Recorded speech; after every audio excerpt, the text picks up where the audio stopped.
मेरा ताल्लुक़ हज़ारा कम्युनिटी से है। मुझे बाकी कम्युनिटीज़ में बहुत सारी चीज़ें अच्छी लगती है, लेकिन मुझे पंजाबियों का भंगड़ा बहुत पसंद है। मैं पश्तून हूँ और दूसरे कास्ट के बारे में जो मुझे पसंद है, मुझे पंजाबियों को एक दूसरे को रिस्पेक्ट देना पसंद है। मेरा ताल्लुक़ हज़ारा कम्युनिटी से है। मुझे बलोच नेशन में उनकी जो है ज़बान का लहजा जो नरम ज़बान है वो मुझे बहुत पसंद है। I belong to Hazara community.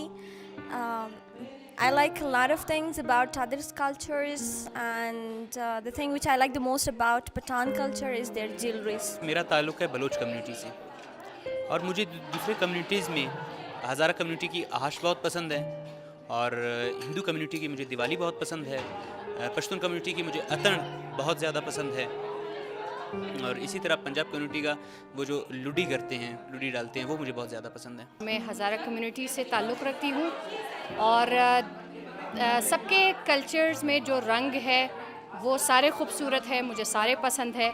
लेकिन पश्तून कल्चर में जो उनकी काकड़ी कमीज़ है वो मुझे बहुत पसंद है।